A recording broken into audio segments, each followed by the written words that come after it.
Donald Trump ngasih 3 syarat ke Indonesia buat ringanin tarif impor 32% dan ini dia syaratnya. Syarat pertama, Amerika minta Indonesia buka pabrik di sana. Waduh, padahal kita tuh butuhnya pabrik di sini nggak sih buat nambah lapangan kerja? Dan menurut Direktur Center of Economic and Law Studies atau CELIOS, Bima Yudhistira mengatakan sekarang tuh kita justru lagi butuh sektor padat karya buat buka lapangan pekerjaan. Dan menanggapi hal ini, Kementerian Luar Negeri bilang kalau rencana investasi di luar negeri itu emang udah ada. Dan sektor migas jadi investasi yang paling potensial. Terus syarat yang kedua, Trump ini desak Indonesia buat buka lebih luas akses pasar domestik buat produk-produk Amerika Serikat.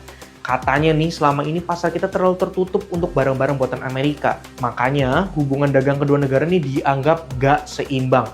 Waduh, kita kan tahu ya, sekarang tuh memang banyak produk yang masuk ke kita tapi memang bukan dari Amerika. Tapi itu aja udah banyak banget sampai mengajak industri UMKM lokal. Dan terkait hal tersebut, juru bicara Kementerian Perindustrian Febri Hendri Antoni Arif mengatakan sekarang ini barang impor di Indonesia sudah cukup masif, apalagi dijual dengan harga murah di pasar, sehingga memengaruhi daya saing produk lokal.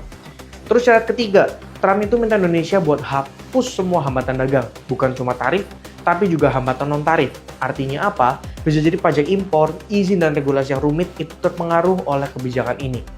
Dan Trump tuh bilang kalau hubungan Indonesia-Amerika itu belum ada timbal balik. Soalnya Amerika Serikat tuh masih rugi terus dalam neraca perdagangan. Dan negosiasi yang udah lama berlangsung ini belum ada hasilnya. Jadi buat Trump, ngurangin hambatan dagang adalah langkah wajib biar hubungan perdagangan jadi lebih adil versi mereka.